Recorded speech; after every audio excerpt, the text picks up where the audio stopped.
principales missions. Merci beaucoup. Merci, Monsieur le député de Masson. Il vous reste environ 11 minutes. Merci, Monsieur le Président. Donc, vous avez abordé avec le député de Beauce-Sud tout à l'heure, puis même dans votre dernière remarque, là, de qu'est-ce qu'on fait en santé. Fait que ça m'intéresse un peu, cette partie-là. Fait que, on va aller dans les sections C17 à C23 là, du budget.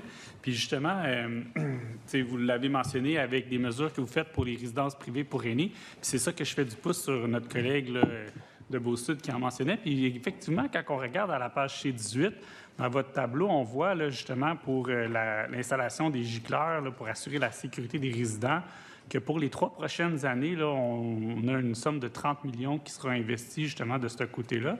Fait que merci, Monsieur le ministre, là, de poursuivre, de prolonger jusqu'en 2027 le programme d'aide financière pour l'installation des gicleurs dans les RPA. Je pense que c'est une bonne annonce là, qui va nous permettre d'assurer la sécurité de nos résidents et nos résidentes.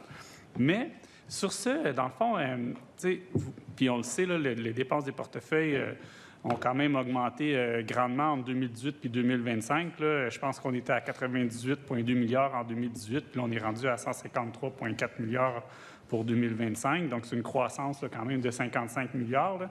Puis de ce côté-là, c'est sûr que le financement en santé puis les services sociaux, ça reste prioritaire. Là, puis c'est des ressources importantes qui sont accordées au cours des dernières années afin de soutenir la prestation des soins de service. Puis justement, les dépenses de programmes de santé et services sociaux, eux, ont augmenté de 55 environ. Là, c'est une croissance moyenne annuelle de 7,3 %.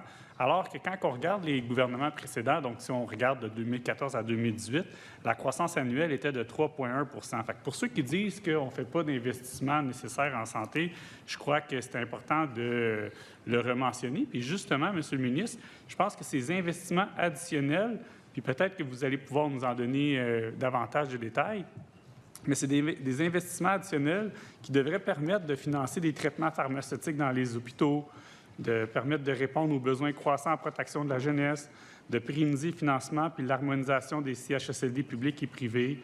Ça va être des investissements additionnels qui vont nous permettre de rehausser le soutien à l'hébergement, de former plus de médecins, de rehausser le financement des organismes communautaires. Bref, il y en a beaucoup qu'on peut faire avec ce rehaussement que vous faites, Monsieur le ministre. Et considérant la hausse de population moyenne là, depuis 2018, là, qui semble être de 1,25 % par année de hausse de population, mais c'est quand même des sommes qui viennent répondre aux besoins de la population. Alors, je ne sais pas si vous voulez élaborer sur un point en particulier. Vous aviez commencé tantôt, vous parliez des résidences privées pour aînés, mais si vous voulez poursuivre sur le domaine ce segment, je vous invite à nous en donner plus de détails sur le rehaussement du financement en santé. OK. Bien, si vous permettez, Monsieur le Président, je ferai un petit aparté sur les fameux taux de croissance de dépenses. Là. Parce qu'il y a un élément...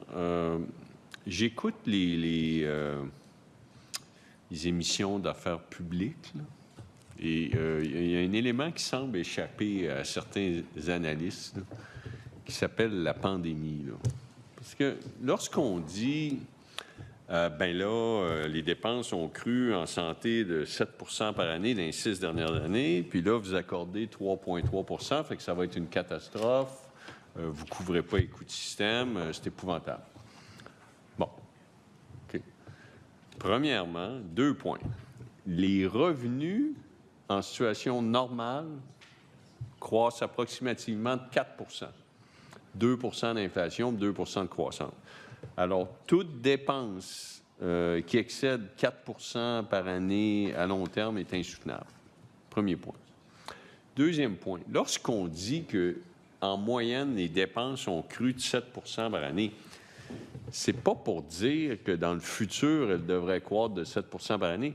C'est qu'il y a eu une pandémie, Monsieur le Président, et qu'en 2020-2021, les dépenses en santé ont augmenté de 20 %.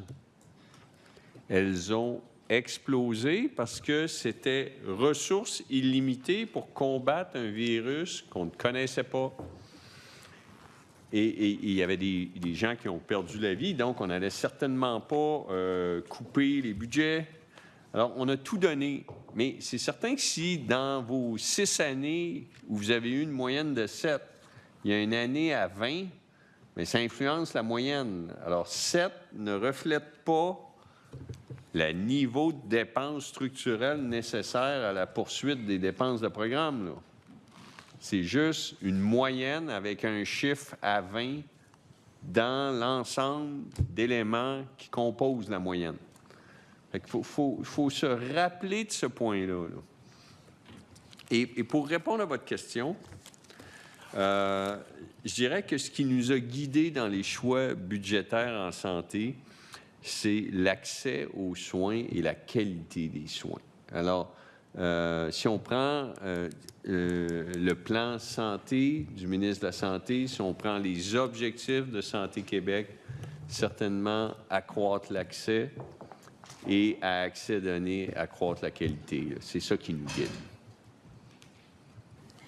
Monsieur le ministre, en plus d'accroître l'accès aux soins de santé, si je regarde à la page C17, vous parlez de pérenniser le financement de l'harmonisation des CHSLD publics et privés. Puis là-dessus, je le vois qui est décliné là, sur les 5 prochaines années là, à 288,2 millions pour justement pérenniser ce financement.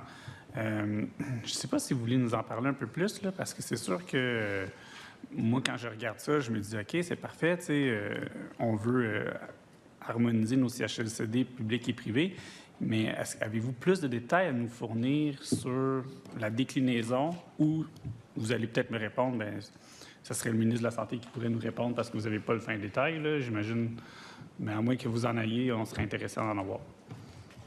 C'est intéressant parce qu'on avait eu une question d'une députée de l'opposition la semaine dernière, puis on a fait des recherches supplémentaires.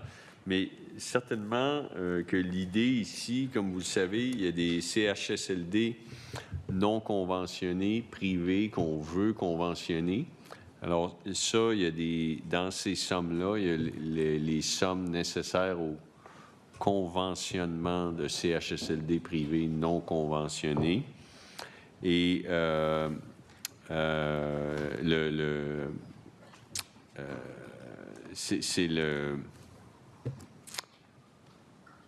c'est l'objectif principal de ces sommes. Maintenant, la base de ça. À ce jour, on a 16, on a 34, nous avions 34 CHSLD privés non conventionnés.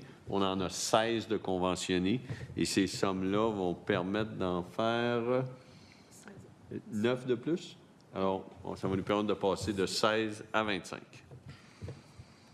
Est-ce que vous croyez que l'objectif à terme, là, je comprends qu'on ne peut pas y aller pour les 34, là, on va se rendre à 25, mais est-ce qu'un des objectifs, ça serait de conventionner l'ensemble de nos CHSLD? Oui, les 34. Très bien, merci pour cette réponse, c'est apprécié. Écoutez, moi, c'est pour conclure ce bloc, Monsieur le Président, dans le fond, j'aimerais quand même rappeler là, que en plus d'avoir remis de l'argent dans les portefeuilles des Québécois, je pense que quand on regarde les dernières années, là, c'est en fait c'est 7 milliards de dollars par année, là, donc environ 946 en moyenne par contribuable. Puis comment que je le décline, cette remise dans le portefeuille des Québécois, c'est bien sûr en diminuant les impôts, en imposant un taux de taxation scolaire unique ou en offrant un montant de soutien aux aînés de 2 000 $. Et puis, je crois aussi que ce que vous faites, Monsieur le ministre, avec l'examen des dépenses fiscales, puis vous avez eu la chance d'en parler auparavant, là, bien, techniquement, on devrait récupérer ou générer des économies de 3 milliards au cours des prochaines années. Donc ça, c'est un fait intéressant à souligner.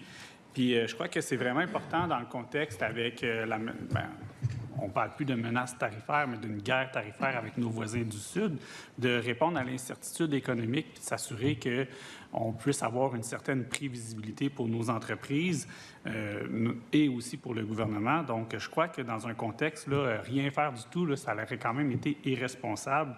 Donc, on ne pouvait pas rester les bras croisés face à cette crise qui se passe avec nos voisins du Sud. Il fallait qu'on réponde présent pour nos entreprises. Donc, vous avez mis, puis on en a déjà parlé dans d'autres blocs auparavant avec nos entreprises et nos citoyens. Alors, moi, je crois que ce budget-ci, bien, c'est un budget qui permet de protéger le financement des principales missions de l'État, dont la santé qu'on vient de discuter et l'éducation aussi. Monsieur le Président, ce serait un mot de conclusion pour ce bloc. Très bien. Monsieur le ministre, peut-être un mot additionnel? Il vous reste une minute. Non, je pense que mon collègue a bien résumé le budget. Donc, priorité à l'économie tout en protégeant les services publics, en gardant l'œil sur le retour à l'équilibre budgétaire.